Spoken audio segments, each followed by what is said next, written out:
금고 문이 열렸다. 쇠냄새가 코를 찔렀다. 차갑고 건조한 공기가 얼굴을 스쳤다. 남편 유품을 정리하러 은행 공동 금고실에 온 지 벌써 2시간째였다. 형광등 불빛 아래 먼지 하나 없는 금속 선반 위에 서류 뭉치들이 가지런히 놓여 있었다. 남편이 평생 모은 것들. 예금 증서, 부동산 등기부등본, 오래된 보험 증서. 하나하나 펼쳐보며 확인하는데 손끝에 낯선 종이 질감이 닿았다. 두툼한 갈색 봉투. 봉투 겉면에는 아무것도 적혀 있지 않았다. 새 봉투 특유의 뻣뻣함이 느껴졌다. 최근에 넣은 거다. 나는 봉투를 열었다. 안에서 A사 용지 몇 장이 나왔다. 첫 장을 펼치는 순간 심장이 툭 아래로 떨어지는 느낌이 들었다. 법정 후견인 지정 동의서문서 상단에 큼지막하게 적힌 제목. 그 아래 내 이름이 있었다. 박말순. 주민등록번호. 주소. 그리고 그 옆 법정 후견인 란에 적힌 이름. 서진 며느리. 나는 숨을 멈췄다.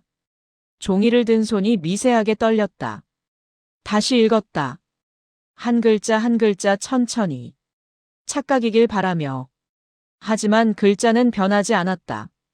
법정 후견인 서진. 내 이름 옆에는 도장이 찍혀 있었다. 남편이 쓰던 도장. 둥근 테두리 안에 박말순 세 글자가 선명했다. 하지만 나는 이 서류에 도장을 찍은 적이 없다. 아니, 이런 서류를 본 적도 없다. 손가락으로 도장 자국을 만졌다. 인주가 약간 번진 흔적이 있었다. 급하게 찍은 거다. 종이 뒷면을 뒤집어 봤다. 볼펜으로 눌린 자국이 희미하게 보였다. 필기체가 또박또박했다. 며느리 서진의 글씨체였다. 나는 그 글씨를 안다. 명절마다 쓰는 메모, 냉장고에 붙이는 쪽지. 똑같은 필체. 두 번째 서류를 펼쳤다. 영유양원 입소 선계약서. 가슴이 철렁 내려앉았다. 계약 내용이 빼곡하게 적혀 있었다. 입소 예정일, 월 이용료, 보증금, 그리고 맨 아래 붉은 글씨로 강조된 문장.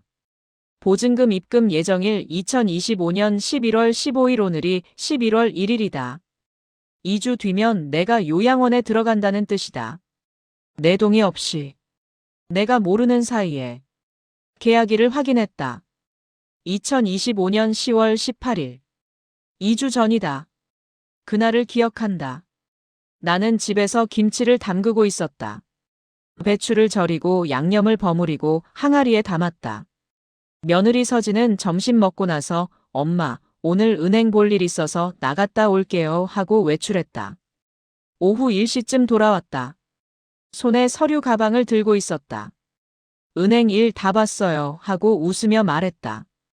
그때 이걸 했구나. 나는 세 번째 장을 펼쳤다. 요양원 시설 안내문이었다. 컬러로 인쇄된 사진들. 깨끗한 침대, 넓은 식당, 웃고 있는 노인들. 문구가 적혀 있었다. 어르신의 행복한 노후를 책임집니다. 하단에 손글씨 메모가 있었다. 서진의 글씨. 115 상담 예약 완료. 보증금 1,500만 원 준비. 1,500만 원. 내 통장에서 나갈 돈이다.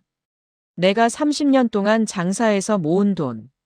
새벽 4시에 일어나 시장 가고 밤 10시까지 가게 지키고 명절도 쉬지 않고 일해서 모은 돈.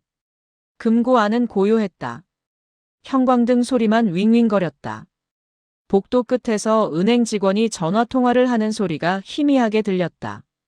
네, 고객님. 서류 준비되면 연락드리겠습니다. 일상적인 목소리. 평범한 오후. 하지만 내 세계는 금방 무너졌다. 나는 서류를 다시 한 장씩 펼쳤다. 법정 후견인 서류. 요양원 계약서. 시설 안내문. 세 장 모두 사진을 찍었다. 스마트폰을 꺼내 카메라를 켰다. 손이 떨렸지만 참았다. 플래시 없이 찍었다. 각 서류를 3번씩 찍었다. 글자가 선명하게 보이도록. 도장 자국이 확실히 보이도록. 날짜가 뚜렷하게 보이도록. 사진을 찍고 나서 서류를 다시 봉투에 넣었다. 봉투를 가방 깊숙이 넣었다. 금고 문을 닫았다. 손잡이를 돌리는 소리가 찰칵, 무겁게 울렸다. 시계를 봤다. 오전 10시 42분. 이 순간을 기억해야 한다. 정확한 시간, 정확한 장소, 정확한 내용. 증거는 시간과 함께 기록되어야 하니까. 30년 장사하면서 배운 것. 숫자는 거짓말을 하지 않는다. 기록은 배신하지 않는다. 나는 가방을 들고 금고실을 나왔다. 은행 로비를 지나 밖으로 나갔다. 11월 초 햇살이 따갑지 않게 비쳤다. 거리는 평온했다. 사람들은 웃으며 걷고 있었다. 카페에서는 커피 냄새가 났다. 아무도 내 얼굴을 보지 못했다. 다행이었다. 나는 표정을 관리할 자신이 없었다. 버스 정류장으로 걸어갔다. 다리에 힘이 없었다. 벤치에 앉았다. 가방을 무릎 위에 올려놓았다. 봉투가 든 가방. 증거가 든 가방. 며느리 서진. 8년 전 우리 집에 들어온 며느리. 공손하고 말 잘 듣는 며느리. 엄마, 제가 할게요 하며 집안일 거들던 며느리. 그 며느리가 나를 요양원에 보낼 준비를 하고 있었다. 왜? 내가 뭘 잘못했나? 아니면 내가 방해가 되나? 버스가 왔다. 나는 일어나 버스에 올랐다. 창가 자리에 앉았다. 창밖을 봤다. 거리 풍경이 지나갔다. 익숙한 풍경. 30년 동안 매일 보던 풍경. 하지만 오늘은 모든 게 달라 보였다. 48시간 전으로. 30일 수요일. 오후 3시. 거실 소파에 앉아 있는데 며느리 서진이 부엌에서 나왔다. 손에 가스레인지 손잡이를 들고 있었다. 표정이 심각했다. 엄마, 가스레인지 또 안 끄셨죠? 나는 고개를 들었다. 응. 아침에 불 켜진 거 제가 껐어요. 냄비가 그냥 올려져 있었어요. 위험할 뻔했잖아요. 나는 기억을 더듬었다. 아침. 일어나서 세수하고 물 한 잔 마시고 거실에 앉아 뉴스를 봤다. 부엌엔 가지 않았다. 어제 저녁 이후로 요리를 하지 않았다. 그런데 며느리는 확신에 찬 목소리로 말했다. 요즘 깜빡깜빡 하시는 것 같아서 걱정이에요. 나이 드시면 그럴 수 있어요. 괜찮아요. 그 말이 가슴에 꽂혔다. 깜빡깜빡. 나이 드시면. 나는 71세다. 하지만 정신은 멀쩡하다. 장사 30년 하면서 돈 계산 한 번도 틀린 적 없다. 가스불 끄는 것도 습관처럼 확인한다. 그런데 며느리는 내가 깜빡했다고 했다. 나는 따지고 싶었다. 하지만 말하지 않았다. 그냥 미안하다고 했다. 며느리는 고개를 끄덕였다. 괜찮아요, 엄마. 다음부터 조심하세요. 그리고 부엌으로 돌아갔다. 나는 소파에 그대로 앉아 있었다. TV에서 뉴스가 흘러나왔다. 하지만 내용이 귀에 들어오지 않았다. 가스불. 나는 정말 켜놓았을까? 10월 27일 일요일. 저녁 7시쯤이었다. TV를 보려고 리모컨을 찾았다. 소파 옆 테이블에 없었다. 거실 선반에도 없었다. 한참 찾다가 냉장고 위에서 발견했다. 냉장고 위. 나는 리모컨을 절대 냉장고 위에 두지 않는다. 30년 동안 가게를 운영하면서 물건 제자리는 철칙이었다. 리모컨은 항상 소파 옆 테이블 위. 안경은 침대 옆 서랍. 열쇠는 현관 신발장 위. 규칙이 있었다. 며느리가 부엌에서 나와 물었다. 엄마, 리모컨 찾으셨어요? 응, 냉장고 위에 있더라. 며느리는 눈을 동그랗게 떴다. 엄마가 거기 두셨나 봐요. 아까 냉장고 열 때 거기 있었어요. 내가? 네. 찾으시느라 한참 걸렸잖아요. 요즘 자꾸 그러시네. 나는 아무 말도 하지 않았다. 하지만 확신했다. 나는 리모컨을 냉장고 위에 두지 않았다. 10월 24일 목요일. 안경이 없어졌다. 아침에 신문을 보다가 안경을 벗어놓았는데 점심때 찾을 수 없었다. 거실, 침실, 부엌을 뒤졌다. 며느리가 도와줬다. 엄마, 화장실은 확인해 보셨어요? 화장실 선반 위에 안경이 있었다. 나는 안경을 화장실에 가져가지 않는다. 시력이 나쁘지 않아서 화장실에서는 안경이 필요 없다. 그런데 거기 있었다. 며느리는 말했다. 엄마, 요즘 치매보험 들어두시는 게 어때요? 나이 드시면 다들 그러시잖아요. 미리 준비하는 게 좋아요. 치매보험. 그 단어가 귓가에 맴돌았다. 10월 20일 일요일. 집 전화벨이 울렸다. 오후 3시 22분. 나는 전화를 받았다. 여보세요? 안녕하세요. 영요양원입니다. 어르신 건강 상담 무료로 해드리고 있는데요. 시간 괜찮으세요? 요양원. 나는 즉시 끊었다. 필요 없어요. 딸깍. 며느리가 옆에서 물었다. 누구세요? 요양원 홍보 전화. 며느리는 고개를 끄덕였다. 엄마, 요양원도 나쁘지 않아요. 요즘은 시설이 정말 좋대요. 친구들도 많이 사귀고 프로그램도 다양하고. 생각해보세요. 나는 그때 기분이 이상했다. 며느리가 왜 갑자기 요양원 이야기를 하는지. 하지만 말하지 않았다. 그냥 난 집이 좋아하고 말했다. 며느리는 웃었다. 그러시겠죠. 그래도 알아만 두세요. 10월 18일 금요일. 주민센터에서 노인 재산 보호 교육이 있었다. 동네 노인정 회원들이 다 갔다. 나도 따라갔다. 오전 10시부터 12시까지. 강사는 사회복지사 김미영 씨였다. 40대 초반으로 보이는 여자.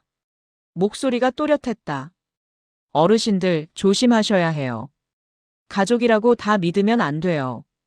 김미영 씨는 파워포인트 화면을 넘기며 말했다. 요즘 노인 학대 사건이 정말 많아요. 특히 재산 관련해서요. 법정 후견인 서류 위조, 통장 몰래 인출, 요양원 강제 입소. 이런 일들이 실제로 일어나고 있어요. 화면에 사례가 떴다. 70대 할머니. 아들이 법정 후견인 서류를 위조해서 할머니 재산을 빼돌렸다. 할머니는 나중에 알았지만 이미 늦었다. 김미영 씨가 말했다. 어르신들, 이런 신호가 보이면 꼭 상담받으세요. 화면에 체크리스트가 떴다. 가족이 깜빡하신다는 말을 자주 한다. 물건 위치가 자주 바뀐다. 요양원 치매 보험을 자꾸 언급한다. 통장 도장 위치를 물어본다. 집안 분위기가 미묘하게 변한다. 나는 그 리스트를 보며 가슴이 철렁했다. 하지만 그때는 남의 이야기인 줄 알았다. 우리 집은 아니라고 생각했다. 교육이 끝나고 김미영 씨가 체크리스트를 나눠줬다. 나는 그 종이를 받아 가방에 넣었다. 혹시 상담 필요하시면 언제든지 연락하세요. 주민센터로 전화하시면 돼요. 나는 고개를 끄덕였다. 10월 15일 화요일. 며느리가 물었다. 엄마, 도장 어디 두세요? 나중에 필요할 수도 있어서요. 왜? 아니요, 그냥 혹시 몰라서요. 은행 일 볼 때 필요할 수도 있잖아요. 나는 대답하지 않았다. 필요하면 내가 줄게. 며느리는 웃으며 그러세요 하고 돌아갔다. 10월 10일 목요일. 며느리가 엄마, 통장 정리 좀 하세요. 요즘은 계좌 정리하는 게 좋대요 하고 말했다. 왜? 관리하기 편하잖아요. 계좌가 너무 많으면 나중에 복잡해요. 나는 고개를 저었다. 난 괜찮아. 며느리는 더 이상 말하지 않았다. 지금 생각해보면 신호는 있었다. 하지만 나는 눈치채지 못했다. 아니, 눈치채고 싶지 않았다. 며느리를 의심하고 싶지 않았다. 하지만 금고 속 서류를 본 지금 모든 퍼즐이 맞춰졌다. 가스레인지, 리모컨, 안경, 치매보험, 요양원 전화, 도장 위치, 통장 정리. 모두 계획이었다. 나를 정신 나간 노인으로 만들기 위한, 나를 요양원에 보내기 위한. 나는 주민센터에서 받은 체크리스트를 다시 꺼냈다. 가방 속에 고이 접어 넣어둔 종이. 펼쳤다. 항목 하나하나 다시 읽었다. 모두 해당됐다. 나는 그 종이를 책상 위에 놓고 수첩을 꺼냈다. 30년 동안 쓴 습관. 매일 장사 내용을 기록하던 수첩. 숫자, 시간, 내용. 이제 다른 걸 기록할 시간이다. 증거를. 11월 1일 금요일. 오후 2시. 은행에서 돌아와 집에 들어섰다. 거실은 조용했다. 며느리 서진은 없었다. 아들 도연은 회사에 갔다. 손자 하민이는 학교. 집안에 나 혼자. 나는 방문을 잠그고 가방에서 서류 봉투를 꺼냈다. 책상 위에 펼쳤다. 법정 후견인 지정 동의서. 요양원 선계약서. 시설 안내문. 세 장의 종이가 오후 햇살 아래 놓여 있었다. 스마트폰을 꺼냈다. 카메라를 켰다. 플래시를 껐다. 첫 번째 서류를 찍었다. 한 번, 두 번, 세 번. 각도를 바꿔가며 글자가 선명하게 보이도록, 도장 자국이 확실히 보이도록, 날짜가 뚜렷하게 보이도록. 두 번째 서류. 요양원 계약서. 역시 세 번 찍었다. 보증금 입금 예정일. 11월 15일. 그 날짜가 선명하게 찍혔다. 세 번째. 시설 안내문. 며느리의 손글씨 메모. 115 상담 예약 완료. 보증금 1,500만 원 준비. 이것도 세 번. 사진을 확인했다. 모두 선명했다. 흔들림 없이. 증거로 쓸 수 있다. 나는 서류를 다시 봉투에 넣고 옷장 깊숙한 곳에 숨겼다. 며느리가 찾을 수 없는 곳. 그리고 수첩을 꺼냈다. 30년 동안 쓴 수첩. 검은색 표지에 모서리가 달았다. 매일 가게 매출을 기록하던 수첩. 손님 수, 물건 원가, 순이익. 숫자는 거짓말을 하지 않는다. 기록은 배신하지 않는다. 새 페이지를 펼쳤다. 볼펜을 들었다. 날짜부터 적었다. 11월 1일 금요일. 오전 10시 42분. 은행 금고실. 발견 법정 후견인 서류 위조 추정. 요양원 계약서 동의 없음. 계약일 10월 18일. 그 아래 이전 사건들을 정리하기 시작했다. 10월 30일 수요일. 오후 3시. 가스레인지 누명. 며느리 주장 내가 불을 끄지 않았다고 함. 사실 아침에 부엌 사용 안 함. 어제 저녁 이후 요리 안 함. 10월 27일 일요일. 저녁 7시. 리모컨 냉장고 위에서 발견. 나는 리모컨을 냉장고 위에 두지 않음. 30년 습관. 10월 24일 목요일. 안경 화장실 선반에서 발견. 나는 안경을 화장실에 가져가지 않음. 시력 문제 없음. 며느리 언급 치매보험 들라는 말. 10월 20일 일요일. 오후 3시 22분. 요양원 홍보 전화. 전화 끊은 직후 며느리가 요양원 좋다고 언급. 10월 18일 금요일. 며느리 외출. 은행 볼 일 있다고 함. 오후 1시쯤 귀가. 서류 가방 들고 있었음. 이날 요양원 계약 체결 추정. 수첩에 적다 보니 패턴이 보였다. 며느리는 계획적으로 움직였다. 10월 18일 계약을 하고 그 이후 나를 정신 나간 노인으로 만들기 위한 작업을 시작했다. 물건을 옮기고 누명을 씌우고 치매 요양원을 언급하며 분위기를 조성했다. 왜? 재산 때문일까? 나는 집 한 채와 예금이 있다. 남편이 남긴 유산. 많지는 않지만 노후에 쓰기엔 충분하다. 며느리는 그걸 노린 걸까? 아니면 내가 방해가 되나? 손자 하민이 키우는데 내가 간섭한다고 생각하나? 이유는 모르겠다. 하지만 중요한 건 며느리가 나를 제거하려 한다는 것. 합법적으로. 요양원에 보내는 방식으로. 11월 1일 금요일. 오후 4시. 현관 CCTV를 확인해야 했다. 우리 아파트는 각층 복도에 CCTV가 있다. 경비실에서 관리한다. 나는 경비실로 내려갔다. 경비원 이동수 씨가 있었다. 60대 초반, 친절한 사람. 어르신, 무슨 일이세요? CCTV 좀 확인하고 싶은데요. 무슨 일 있으셨어요? 도난 사고. 아니요, 그냥 확인 좀 하려고요. 10월 18일 영상 볼 수 있을까요? 이동수 씨는 고개를 끄덕였다. 잠깐만 기다리세요. 컴퓨터를 켜고 날짜를 입력했다. 10월 18일. 우리 집 앞 복도 화면이 떴다. 몇 시쯤이요? 오전 10시부터 오후 2시까지요. 화면이 빨리 감기로 돌아갔다. 10시 35분. 며느리 서진이 집에서 나왔다. 손에 검은색 서류 가방을 들고 있었다. 엘리베이터를 탔다. 오후 1시 12분. 며느리가 돌아왔다. 같은 서류 가방을 들고 있었다. 이 부분 사진 찍어도 될까요? 이동수 씨는 잠시 망설이다 고개를 끄덕였다. 네, 괜찮아요. 나는 스마트폰으로 화면을 찍었다. 며느리가 나가는 장면. 며느리가 돌아오는 장면. 시간 표시가 선명하게 보였다. 감사합니다. 별일 아니길 바래요, 어르신. 나는 고개를 끄덕이고 경비실을 나왔다. 11월 2일 토요일. 오전 10시. 요양원 전화번호를 역추적할 시간이었다. 10월 20일에 걸려온 전화. 나는 그날 전화번호를 메모해두지 않았다. 하지만 집 전화기에 수신 기록이 남아있을 것이다. 전화기를 확인했다. 수신 기록. 10월 20일 오후 3시 22분. 번호가 있었다. 10이 아니라 2로 시작하는 번호. 서울 시내 전화. 나는 그 번호를 인터넷에 검색했다.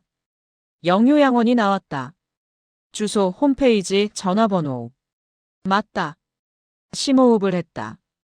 그리고 전화를 걸었다. 안녕하세요, 영유양원입니다. 여자 목소리. 밝고 친절했다. 안녕하세요. 입소 상담 받고 싶은데요. 아, 예약하신 분이세요? 성함이 어떻게 되세요? 박말순입니다. 잠깐 침묵. 키보드 타이핑 소리. 아, 서진님 어머님이시죠? 서진님이 이미 상담 예약하셨는데요. 11월 5일 오전 10시로 잡혀 있어요. 심장이 2번 뛰었다. 나는 녹음 버튼을 눌렀다. 스마트폰 통화 녹음 기능. 평소엔 쓰지 않지만 오늘은 필요했다. 아, 그렇군요. 제가 깜빡했네요. 그럼 그날 방문할게요. 네, 어머님. 그날 자세히 안내해 드릴게요. 시설도 구경하시고요. 보증금은 얼마였죠? 1,500만 원이요. 서진님이 이미 안내받으셨을 거예요. 네, 알겠습니다. 감사합니다. 전화를 끊었다. 며느리 이름이 먼저 나왔다. 내 이름이 아니라. 상담사는 며느리를 먼저 떠올렸다. 며느리가 주도적으로 계약을 진행했다는 뜻이다. 녹음 파일을 확인했다. 3분 12초. 선명하게 녹음됐다. 11월 2일 토요일. 오후 3시. 우편함을 확인했다. 1층 우편함. 우리 집 번호가 적힌 함. 열쇠를 넣고 열었다. 전단지 몇 장이 있었다. 피자 배달, 인테리어 광고. 그 사이에 요양원 홍보 전단지가 3장 있었다. 모두 같은 요양원. 영요양원. 그리고 봉투 1장. 흰색 봉투에 며느리 서진 이름이 적혀 있었다. 발신 인란을 봤다. 영요양원. 나는 봉투를 꺼냈다. 뜯지 않았다. 겉면만 사진 찍었다. 며느리 이름. 발신인.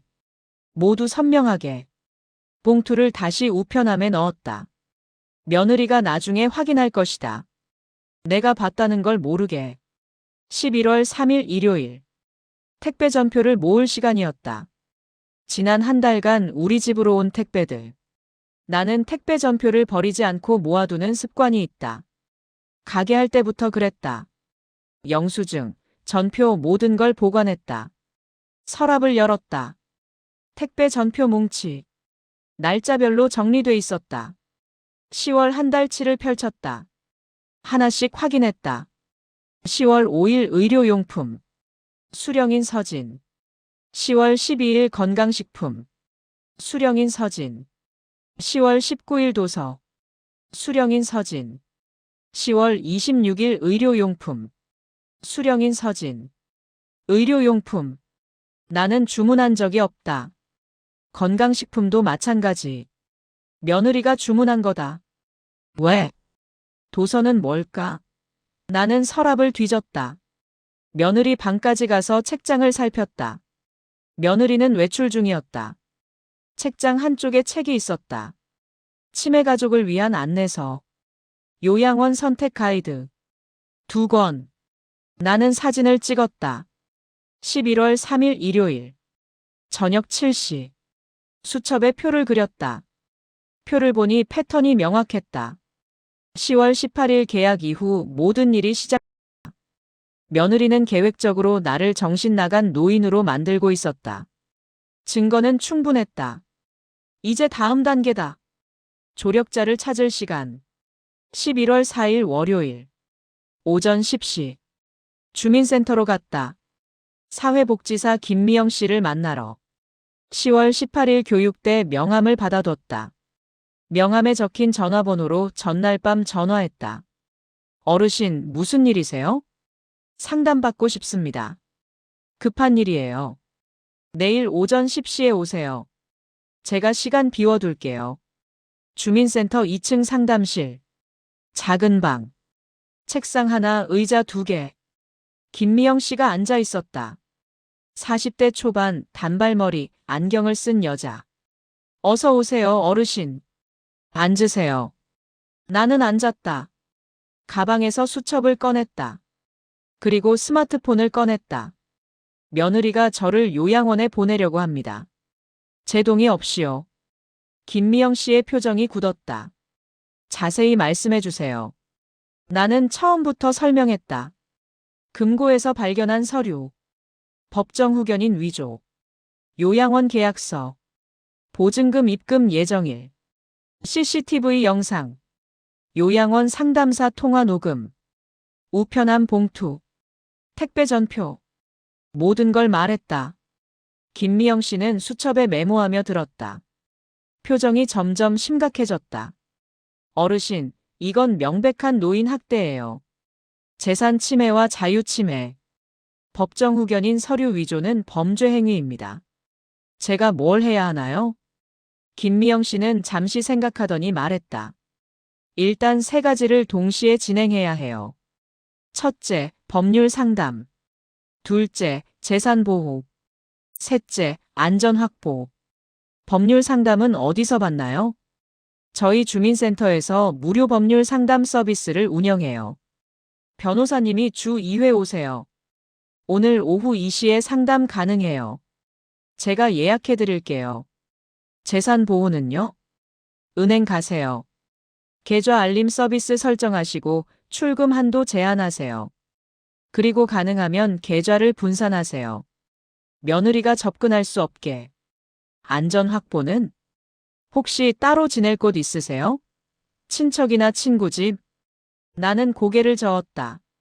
없어요. 그럼 일단 집에 계시되 절대 혼자 있지 마세요. 누군가와 항상 함께 있어야 해요. 제가 주기적으로 전화 드릴게요. 그리고 혹시 위험하다 싶으면 바로 112에 신고하세요. 김미영 씨는 메모지에 뭔가 적어 건넸다. 여기 제 전화번호예요. 24시간 연락 가능해요. 언제든 전화하세요. 나는 메모지를 받았다. 손이 떨렸다. 김미영 씨가 내 손을 잡았다. 어르신, 잘하고 계세요. 증거 수집 정말 잘하셨어요. 이제 법적 조치만 남았어요. 제가 도와드릴게요. 눈물이 났다. 처음으로 누군가 내 편이 돼줬다. 11월 4일 월요일. 오전 11시. 은행으로 갔다. 30년 거래하던 은행. 창구 직원이 아는 얼굴이었다. 하지만 오늘은 창구가 아니라 상담실로 갔다. 과장님 계신가요? 네, 잠시만요. 곧 과장이 나왔다. 오지연 과장. 50대 초반 여자. 나를 알아봤다. 어르신, 오랜만이에요. 무슨 일이세요? 상담 좀 하고 싶습니다. 상담실로 들어갔다. 문을 닫았다. 나는 바로 말했다. 제 계좌 관리를 강화하고 싶어요. 무슨 일 있으세요? 나는 간단히 설명했다. 며느리가 재산을 노리고 있다고. 법정 후견인 서류를 위조했다고. 오지연 과장의 표정이 굳었다. 어머, 어르신. 그건 큰일이에요. 제가 뭘 해야 하나요? 일단 계좌 알림 서비스부터 설정하세요. 입출금이 있을 때마다 문자로 알림이 와요. 그리고 출금 한도를 제한하세요. 하루 출금 한도를 50만 원으로 설정하면 그 이상은 못 빼가요. 지금 바로 할 수 있나요? 네, 지금 해드릴게요. 오지연 과장은 컴퓨터를 켰다. 내 계좌 정보를 불러왔다. 어르신, 계좌가 3개 있으시네요. 모두 알림 서비스 설정할게요. 그리고 출금 한도도 50만 원으로 제한할게요. 비밀번호도 바꾸고 싶어요. 그것도 지금 해드릴게요. 새 비밀번호 정하세요. 며느리가 절대 모르는 번호로요. 나는 새 비밀번호를 정했다. 내 생일도 아니고 손자 생일도 아니고 아무도 모르는 숫자 조합. 그리고 한 가지 더요. 오지연 과장이 말했다. 공동명의 계좌 있으세요? 아니요. 다행이에요. 만약 있었으면 바로 해지하셔야 해요. 공동명의는 상대방이 마음대로 출금할 수 있거든요. 알겠습니다. 그리고 혹시 통장이나 도장을 며느리가 가지고 있나요? 아니요, 제가 가지고 있어요. 절대 주지 마세요. 어떤 이유로든. 네. 오지연 과장은 서류를 출력해서 건넸다.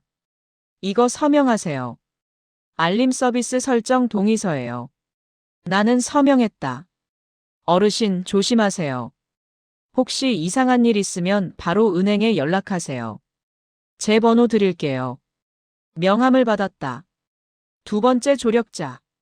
11월 4일 월요일. 오후 2시. 다시 주민센터로 갔다. 법률 상담 시간. 변호사가 기다리고 있었다. 60대 남자 회색 정장을 입고 있었다. 안녕하세요. 저는 변호사 이정훈입니다. 안녕하세요. 나는 다시 처음부터 설명했다.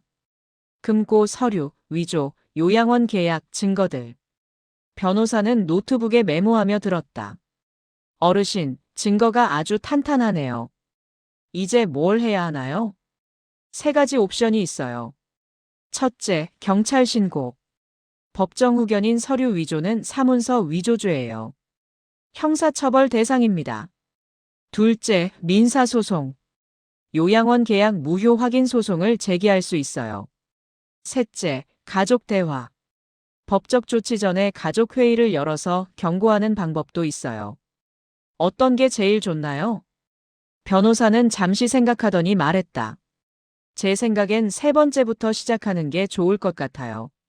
일단 가족 회의를 열어서 증거를 보여주고 명확히 선을 긋는 거예요. 내가 다 알고 있다. 더 이상 진행하면 법적 조치를 취하겠다. 이렇게요. 그래도 며느리가 계속 진행하면 그때 경찰 신고하는 거예요. 가족 회의를 어떻게 준비하나요? 증거를 정리하세요. 서류 원본, 사진, 녹음 파일, CCTV 캡처, 모든 걸 한 파일로 정리하세요. 그리고 회의 때 하나씩 보여주는 거예요. 감정적으로 대응하지 말고 사실만 말하세요. 이건 위조다. 이건 내 동의 없이 한 거다. 이건 범죄다. 정확하게. 혼자 할 수 있을까요? 제가 도와드릴게요. 증거 정리 파일을 만들어 드릴게요. USB에 담아서 드리겠습니다. 그리고 회의 전날 리허설도 해요. 제가 며느리 역할을 할게요. 어르신이 연습하실 수 있게. 눈물이 또 났다. 이 사람도 내 편이다. 감사합니다. 어르신, 용기 내세요. 잘하실 거예요. 11월 4일 월요일. 오후 5시. 부동산으로 갔다. 우리 집을 팔 생각은 없었다. 하지만 옵션은 확보해두고 싶었다. 혹시 모르니까. 부동산 대표 정창수 씨가 있었다. 60대 초반 남자. 동네에서 30년 일한 사람. 어르신 오랜만이에요. 뭐 도와드릴까요? 집 시세 좀 알아보고 싶어요. 팔려고요? 아니요, 그냥 알아만 두려고요. 정창수 씨는 컴퓨터를 켰다. 요즘 시세가 괜찮아요. 어르신 집은 한 4억 정도 할 거예요. 급하게 팔아야 한다면 얼마나 걸리나요? 급매로 내놓으면 한 달 안에 팔 수 있어요. 왜요? 무슨 일 있으세요? 나는 간단히 설명했다. 며느리 문제. 정창수 씨는 고개를 끄덕였다. 어머, 요즘 그런 일이 많아요. 알겠습니다. 제가 옵션으로 준비해 둘게요. 혹시 필요하시면 바로 진행할 수 있게요. 감사합니다. 어르신 조심하세요. 가족이라고 다 믿으면 안 돼요. 나는 고개를 끄덕였다. 11월 4일 월요일. 저녁 8시. 집으로 돌아왔다. 며느리가 저녁을 차려놨다. 아들 도연과 손자 하민이가 식탁에 앉아 있었다. 엄마, 어디 갔다 오세요? 산책. 오래 나가셨네요. 응. 나는 자연스럽게 대답하고 식탁에 앉았다. 밥을 먹었다. 며느리를 봤다. 평소처럼 웃고 있었다. 아들도 평범했다. 손자도. 하지만 나는 알고 있다. 며느리는 14일 뒤 나를 요양원에 보낼 계획이다. 하지만 나도 계획이 있다. 며느리보다 먼저 움직일 것이다. 11월 5일 화요일. 오전 9시. 변호사 이정훈 씨에게서 전화가 왔다. 어르신, 증거 파일 다 만들었어요. 오늘 오전에 주민센터로 오시면 드릴게요. 그리고 리허설 오후 2시에 할게요. 네, 가겠습니다. 오전 10시. 주민센터. 변호사가 USB를 건넸다. 여기 모든 증거가 들어있어요. 서류 사진, CCTV 캡처, 녹음 파일, 통화 기록, 우편물 사진, 택배 전표. 그리고 타임라인 정리표까지. USB를 받았다. 작은 검은색 USB. 하지만 그 안에 모든 게 들어있다. 감사합니다. 오후에 리허설하고 내일 가족회의 하세요. 제가 옆에서 지켜볼게요. 같이 있어 주실 수 있나요? 네, 증인으로 참석할게요. 어르신 혼자 아니에요. 나는 고개를 끄덕였다. 이제 준비는 끝났다. 내일 모든 걸 끝낼 것이다. 11월 6일 수요일. 오전 10시. 거실 테이블 앞에 앉았다. 며느리 서진, 아들 도연, 그리고 나. 세 사람. 손자 하민이는 학교에 보냈다. 엄마, 갑자기 왜 이러세요? 무슨 일이에요? 아들이 물었다. 중요한 이야기가 있어서. 며느리가 웃으며 말했다. 엄마, 편하게 말씀하세요. 무슨 일인데요? 나는 가방에서 서류 봉투를 꺼냈다. 천천히.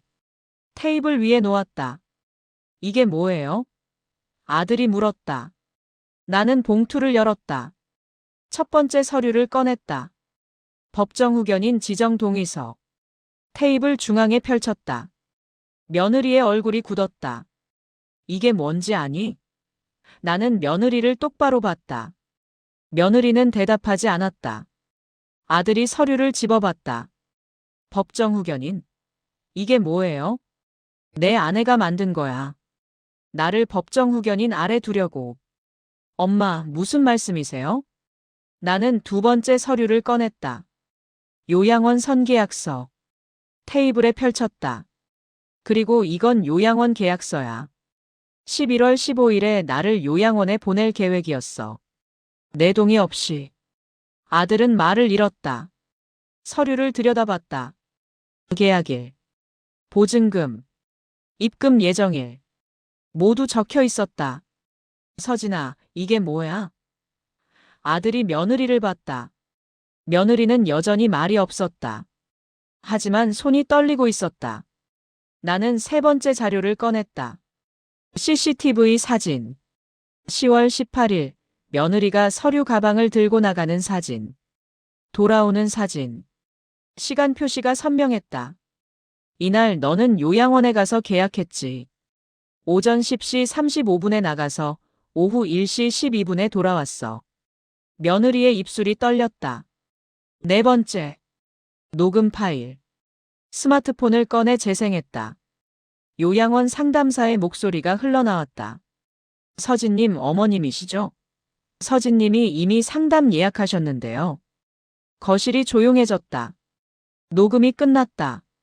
다섯 번째. 우편함 봉투 사진. 며느리 이름 앞으로 온 요양원 우편물. 여섯 번째. 택배 전표. 의료용품, 건강식품, 치매 관련 도서. 일곱 번째. 수첩. 타임라인 정리표. 날짜, 시간, 장소, 행동. 모든 게 적혀 있었다. 나는 마지막으로 USB를 꺼냈다. 테이블 위에 놓았다. 여기 모든 증거가 들어있어. 서류 원본, 사진, 녹음, CCTV, 우편물, 택배 전표, 통화 기록. 전부. 아들은 얼굴이 하얗게 질렸다. 서진아, 이게 진짜야? 며느리는 고개를 숙였다. 대답하지 않았다. 나는 천천히 말했다. 감정을 억누르며. 정확한 문장으로. 서진아, 너는 10월 18일 내 이름을 도용해서 법정 후견인 서류를 위조했어. 그리고 내 동의 없이 요양원과 계약했어. 보증금 1,500만 원은 내 통장에서 나갈 예정이었지. 이건 사문서 위조야. 그리고 재산 침해야. 범죄야. 며느리는 여전히 고개를 숙이고 있었다. 왜 그랬어? 내가 방해가 됐어? 내 재산이 필요했어? 며느리가 입을 열었다. 목소리가 떨렸다. 엄마, 저는 엄마를 위해서, 날 위해서. 나는 목소리를 높이지 않았다. 조용히 하지만 명확하게 말했다. 내 동의 없이 서류를 위조하고 내 돈으로 요양원 계약하고 나를 정신 나간 노인으로 만들려고 물건을 옮기고 누명을 씌운 게 날 위해서야. 며느리는 대답하지 못했다. 나는 계속 말했다. 너는 10월 20일부터 계획적으로 나를 치매 걸린 노인으로 만들려고 했어. 가스레인지 누명, 리모컨 옮기기, 안경 옮기기, 치매 보험 언급, 요양원 홍보. 모두 계획이었어. 아들이 며느리를 봤다. 서진아, 진짜야? 며느리는 고개를 들었다. 눈이 빨갛게 충혈돼 있었다. 저는 그냥 엄마가 편하게 지내셨으면 해서. 편하게? 나는 웃지 않았다. 요양원에 갇혀 사는 게 편한 거야? 내 집, 내 삶, 내 자유를 빼앗는 게 편한 거야? 며느리는 말을 잃었다. 나는 마지막 카드를 꺼냈다. 변호사 이정훈 씨에게서 받은 문서. 법률 자문서. 이미 변호사와 상담했어. 이 서류들은 모두 법적 효력이 있어. 너를 고소할 수 있어. 사문서 위조죄. 징역형도 가능해. 며느리의 얼굴이 새하얗게 변했다. 하지만 나는 아직 신고하지 않았어. 왜냐하면 너에게 기회를 주고 싶어서. 며느리가 고개를 들었다. 지금부터 내가 하는 말을 잘 들어. 첫째, 요양원 계약은 즉시 취소해. 오늘 안으로. 둘째, 법정 후견인 서류는 폐기해. 원본과 복사본 모두. 셋째, 내 재산, 내 통장, 내 도장에 절대 손대지 마. 넷째, 이 집에서 나가. 일주일 안에. 거실이 얼어붙었다. 아들이 말했다. 엄마, 그건 너무 심한 거 아니에요? 나는 아들을 봤다. 너는 몰랐니? 내 아내가 뭘 하는지. 아들은 고개를 숙였다. 너도 알고 있었어? 내 목소리가 차갑게 식었다. 저는 서진이가 엄마 건강 걱정한다고 해서. 건강 걱정? 나는 웃음이 나왔다. 쓴 웃음. 내 재산을 노리면서. 아들은 대답하지 못했다. 나는 다시 며느리를 봤다. 내 말을 따르지 않으면 내일 바로 경찰서에 가서 고소장을 제출할 거야. 그리고 민사소송도 제기할 거야. 선택은 내가 해. 며느리는 고개를 숙인 채 울기 시작했다. 하지만 나는 동요하지 않았다. 30년 장사하면서 배웠다.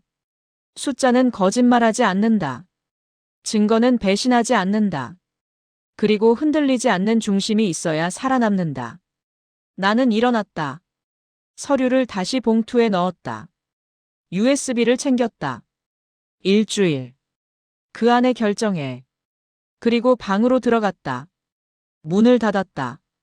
거실에서 며느리의 흐느끼는 소리가 들렸다. 아들이 뭐라고 말하는 소리도 들렸다. 하지만 나는 돌아보지 않았다. 내 인생이다. 내가 지킨다. 11월 20일 수요일. 새벽 5시 30분. 창문을 열었다. 바닷바람이 들어왔다. 차갑지만 상쾌했다. 파도 소리가 들렸다. 서울에서는 들을 수 없던 소리. 나는 동해안 작은 도시로 왔다. 2주 전에 결정했다. 서울 집은 아들에게 맡기고 나는 새로운 곳에서 시작하기로 했다.